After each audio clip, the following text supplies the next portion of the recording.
I get fired basically from being the I guess head of media or whatever I was called. Basically the guy that was doing vision and organizing all the other stuff. And then I go to be a content creator and I make this around the bar. And at the time, this is the only time we've ever gotten to like a little bit of an argument. It was the way you word things. It was the way I worded things. Yeah. But so I'm making it around the bar, basically saying like, you know, I've been told that I'm going to now be a content creator and I'm no longer going to be you know, doing anything on the media side. They're taking my camera and all that. I was super hurt. You know, and I make that video, and at the time, I don't think it was widely known that you weren't the head CEO, like you weren't the CEO at the time. And so you make this black and white video. Do you still have it? You make this on the channel? Yeah. You make this well, the thing is you make this black and white video basically like you're like, hey, just so you know, I don't know where we stand and I'm releasing this tomorrow. And I watched it in a Target parking lot and I'm like, damn, you were going in. And then I was like, that goes live tomorrow? He said, yeah. And I was like, I will try my best to, I just didn't want to step on your toes because I didn't want to be like, yo, by the way, Hex isn't CEO. So like I'm dealing with other people. I didn't want to do all that, you know? But it still got out though. Yeah.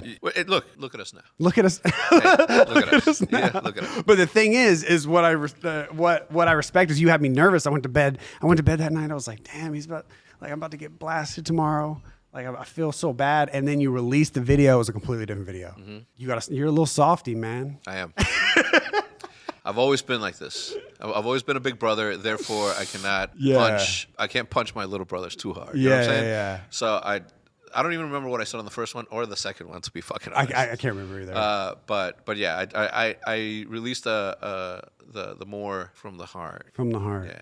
We're working things out internally, but I'm upset. But other people are upset too. $100,000 on my neck. That's disrespect.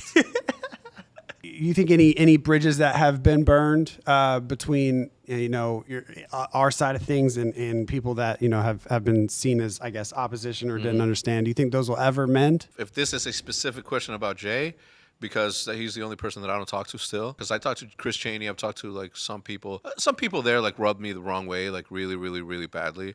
And whatever, like they didn't owe me anything, and I don't owe them anything. Yeah. But with Jay, it's like it's different, right? Because he was my boy for a long time. Yeah, I don't know.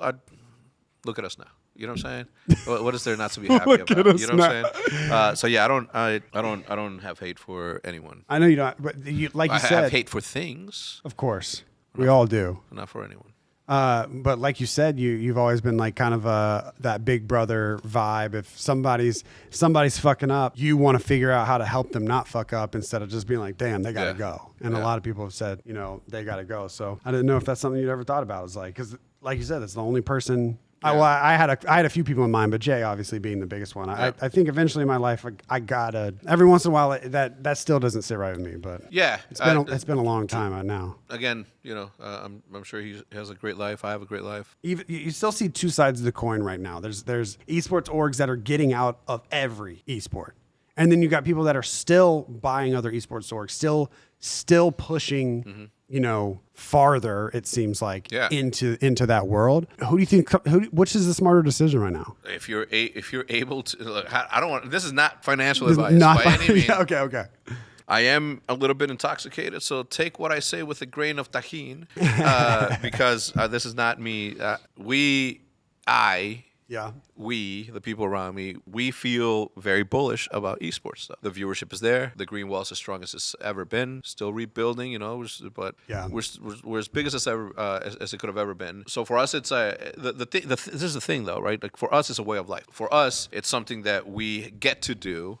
Without getting super cheesy about it, because that's so not optic, right? This is a lifestyle for us. So whether esports is doing good or not, the content needs to be created for the people that are here, period. What's happening out there and who's fucking failing where, none of our business. Okay. Our business is to sit here, sit in front of the camera, have conversations, because we've been lucky enough to have some historical moments that have kept people intrigued and along for the ride. And I thank you for that. I think we're getting to a point where we're a little bit more serious about what we expect going forward.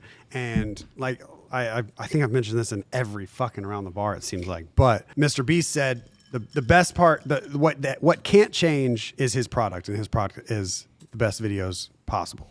And then everything else you can do around that. Yeah. You can go as hard as you want, as long as the best videos, as you're still making the best videos possible, because that is the bread and butter. And our bread and butter is us being in person, hanging out, doing our thing, and then when we break away, we venture out and we do different things, and then we come back together and we still make those videos. You're just saying that because you're about to leave for a fucking month. Nah. Hey, but I'm coming back. Smooth.